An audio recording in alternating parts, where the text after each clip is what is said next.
Lo que está ocurriendo en tu intestino ahora mismo, mientras escuchas esto, determina no solo si vas a enfermarte este invierno, determina cómo piensas, cómo te sientes emocionalmente, cuánta energía tienes para crear, para actuar, para creer que las cosas pueden cambiar. Y hay 10 bebidas que los pueblos más longevos del mundo han usado durante siglos para limpiar ese territorio interior, que la medicina moderna tardó décadas en tomarse en serio.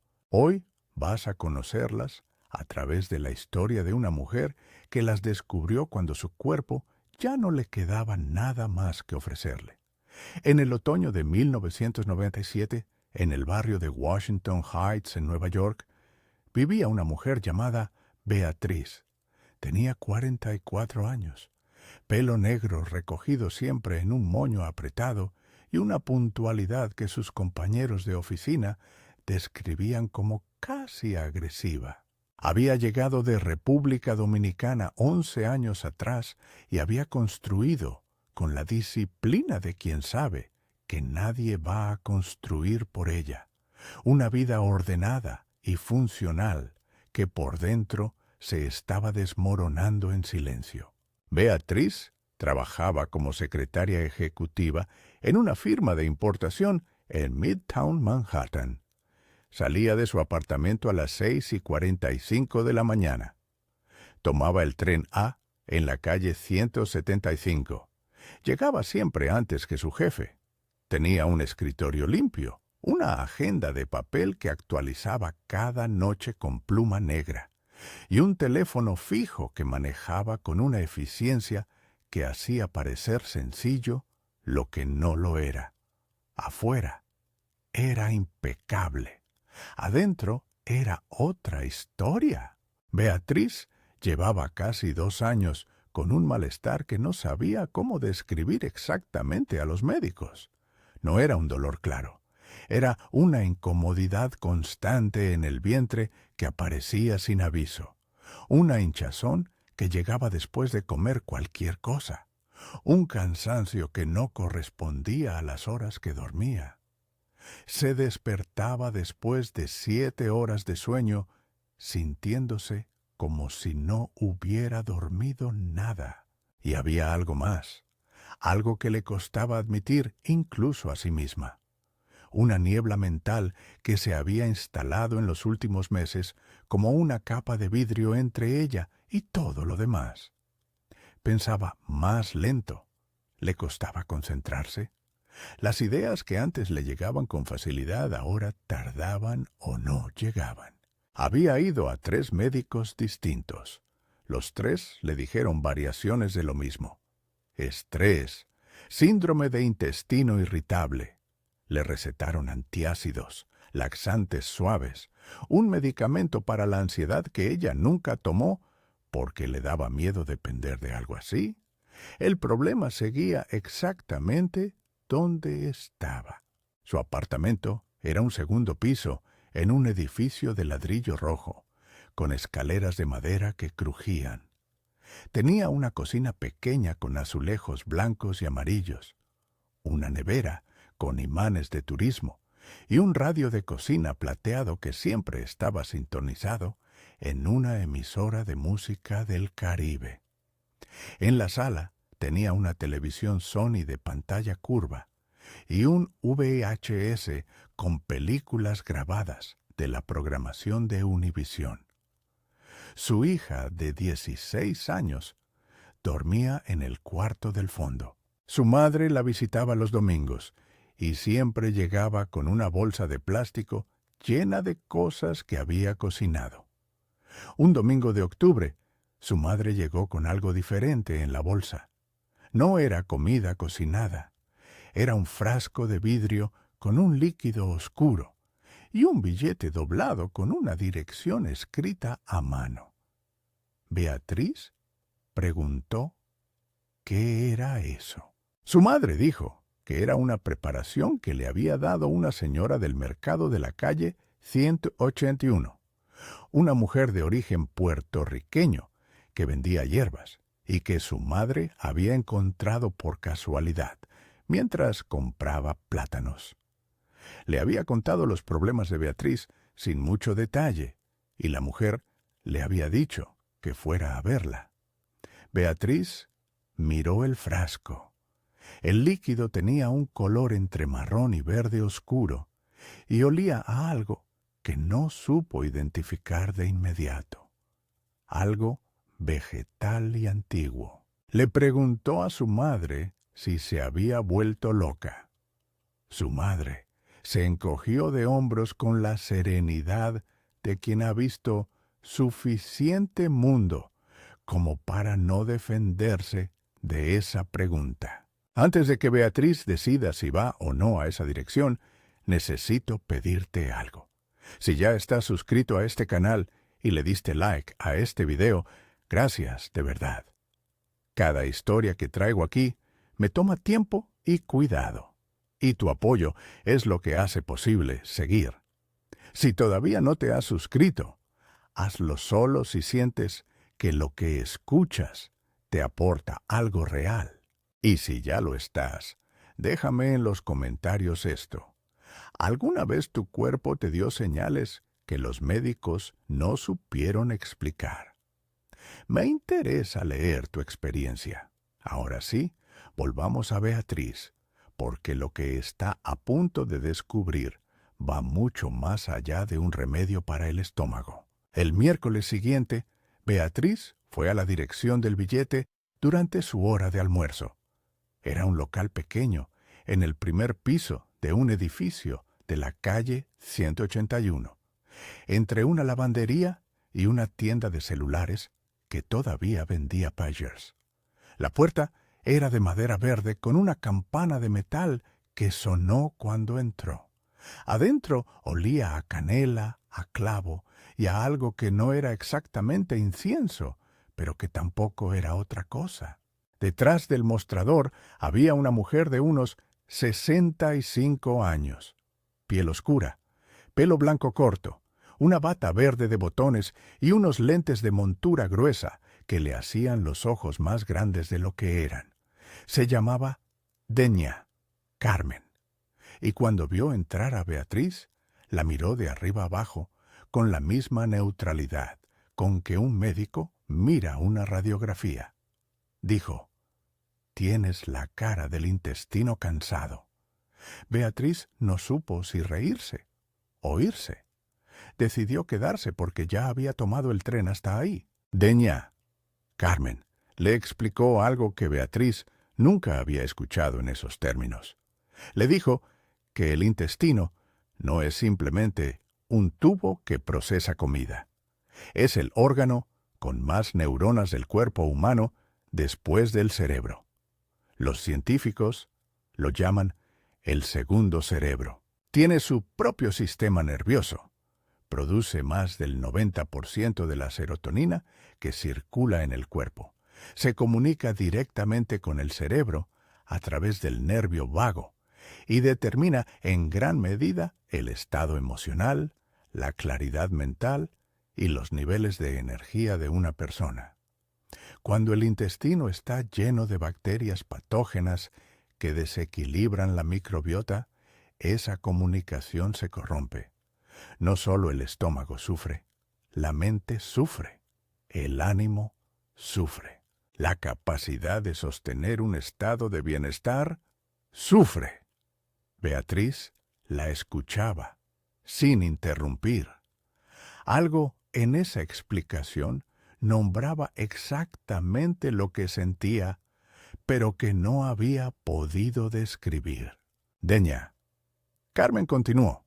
Le dijo que los pueblos que vivían antes de los antibióticos, antes de los alimentos procesados, antes del azúcar refinada en cada comida, habían desarrollado a lo largo de siglos bebidas específicas que mantenían ese equilibrio bacteriano de manera natural.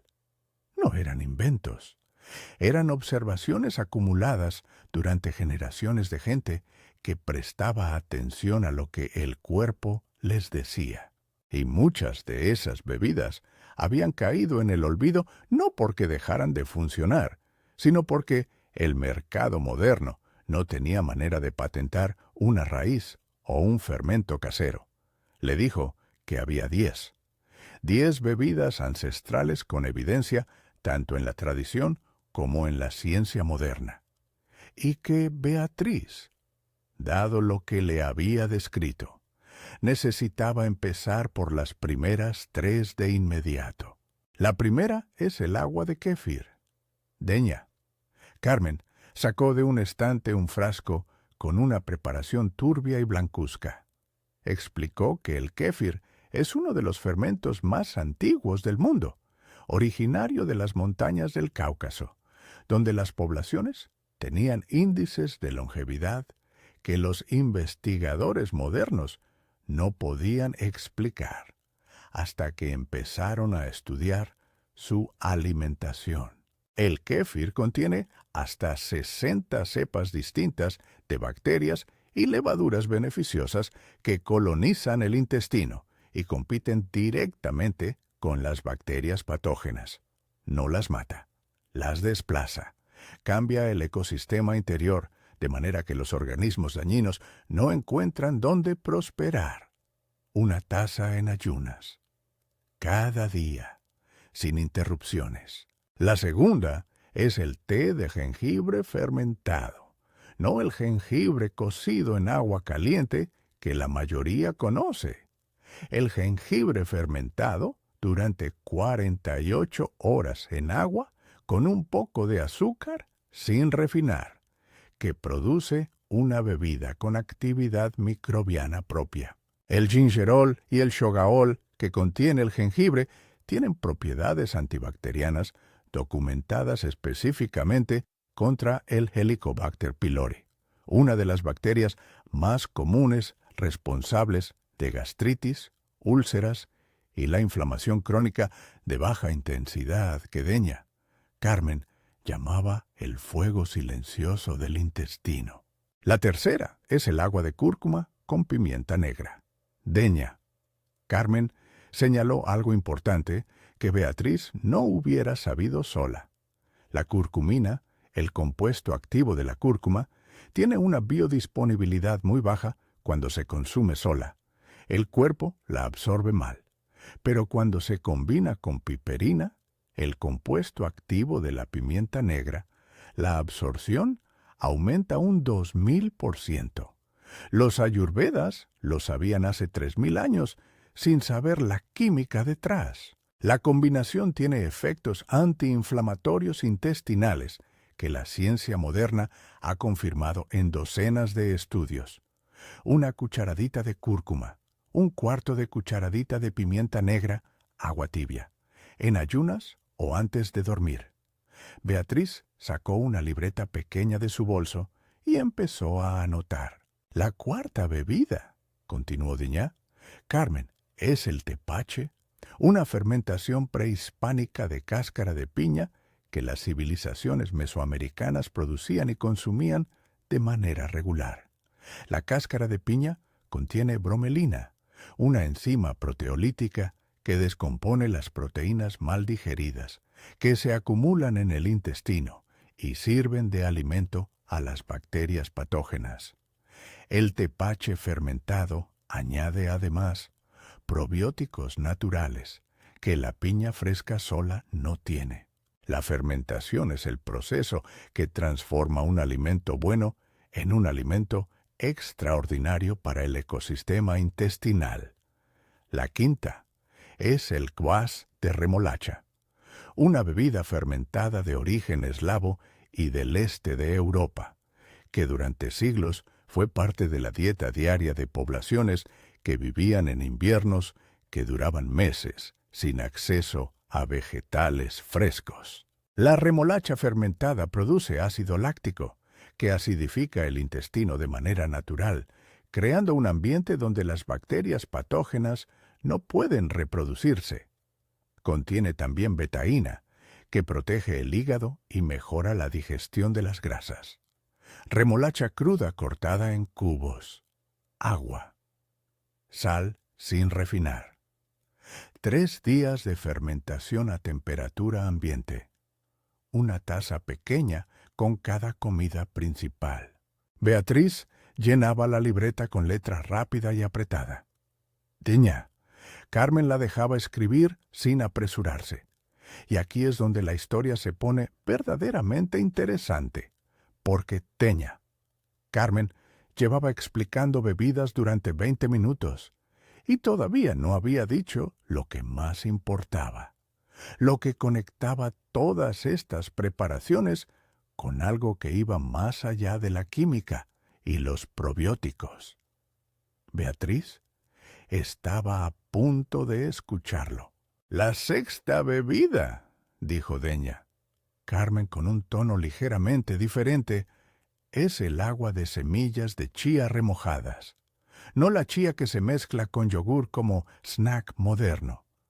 La chía que se remoja durante una noche completa en agua limpia, que produce un gel mucilaginoso, que recubre la pared intestinal, la protege de la inflamación y alimenta específicamente a las bacterias del género Lactobacillus y Bifidobacterium, que son las colonias más importantes del microbioma saludable.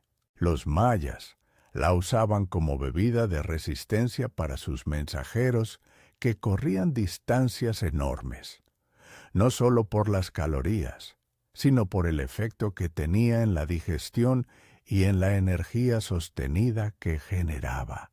La séptima es el kombucha. Teña. Carmen fue directa.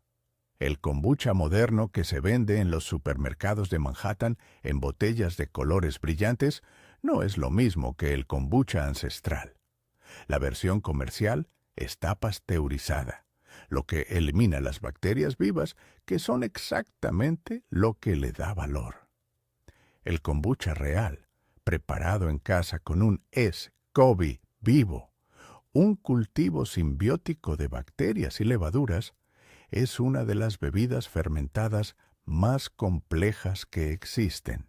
Contiene ácidos orgánicos, enzimas, vitaminas del grupo B y colonias bacterianas que el intestino usa para reconstruir su ecosistema desde adentro. La octava es el agua de tamarindo sin azúcar añadida. El tamarindo contiene ácido tartárico, ácido málico y ácido cítrico en concentraciones que crean un ambiente intestinal levemente ácido, desfavorable para los patógenos y favorable para las bacterias beneficiosas. Las culturas de la India, el Medio Oriente y América Central lo han usado durante milenios como digestivo. La versión sin azúcar es fundamental porque el azúcar añadida anula el efecto al alimentar exactamente las bacterias que se quieren eliminar. La novena es el agua de avena fermentada, conocida en los países nórdicos como Rejuvelac de avena.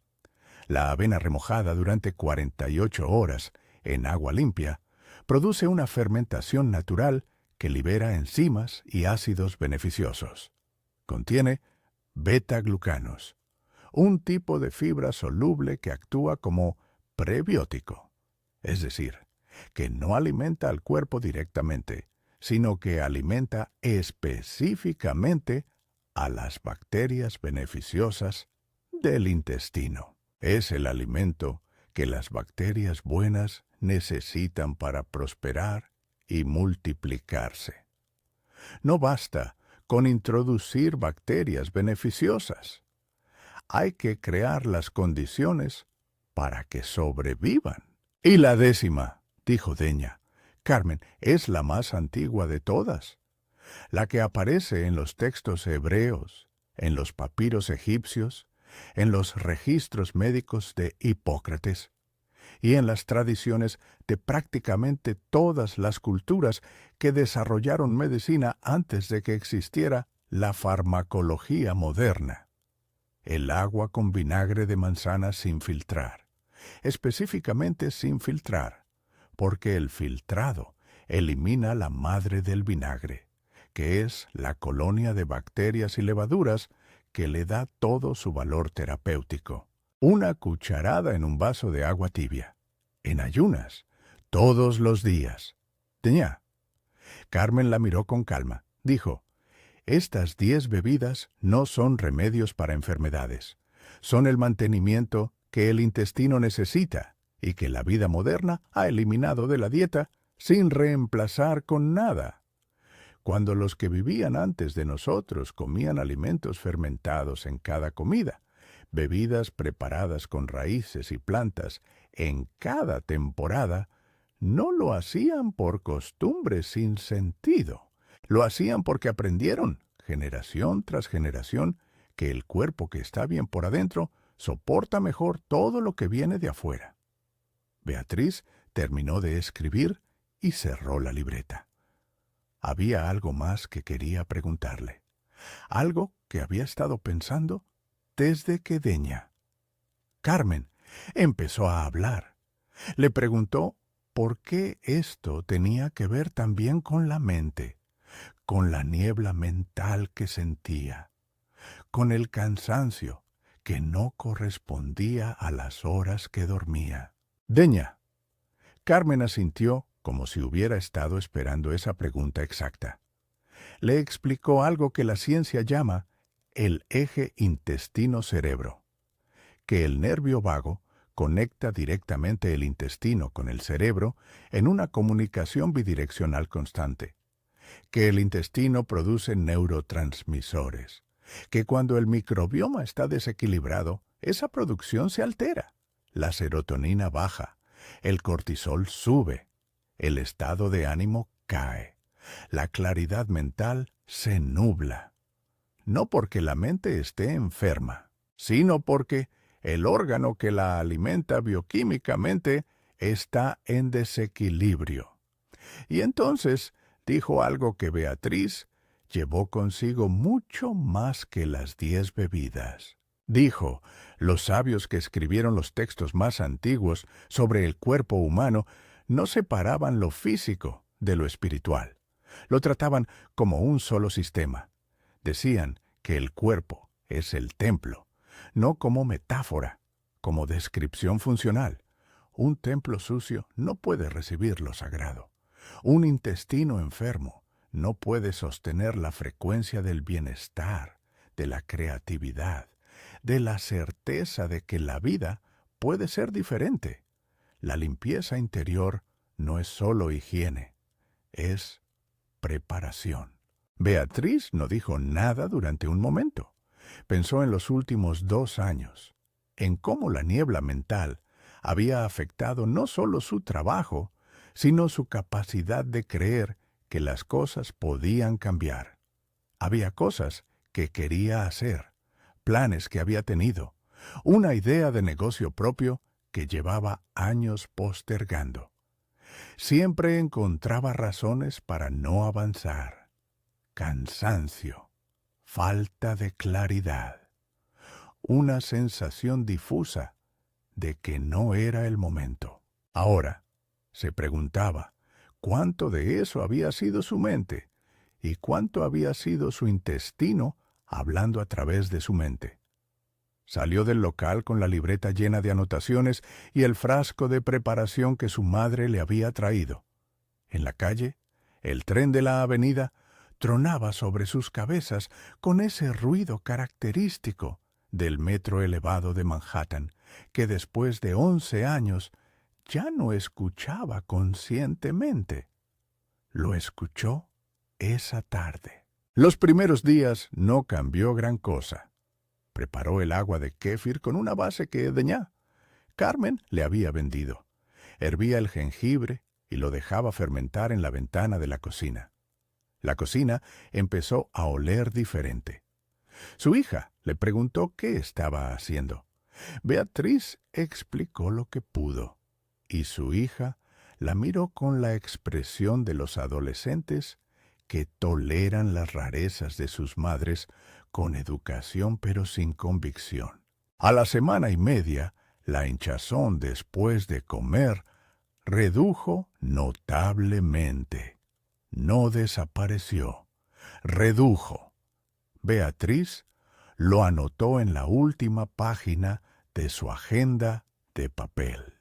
A las 3 semanas, durmió 4 noches seguidas de corrido y se despertó con una sensación que tardó en reconocer, porque hacía tiempo que no la tenía.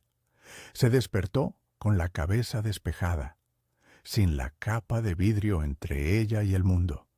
Se levantó, hizo café, se sentó en la cocina antes de que sonara el radio y pensó durante media hora en la idea de negocio que llevaba años sin tocar.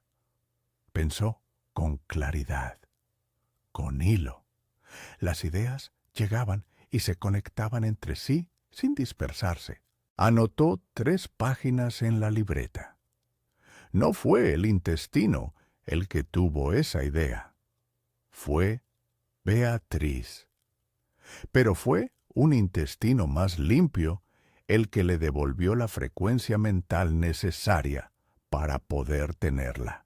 En la Cábala existe un concepto que los maestros enseñaban a sus estudiantes con una insistencia que a veces confundía porque parecía demasiado literal.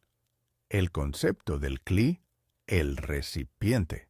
La enseñanza dice que la luz divina, el shefá, el flujo de abundancia y bienestar que desciende constantemente desde los mundos superiores, no puede ser retenido por un recipiente que tiene grietas.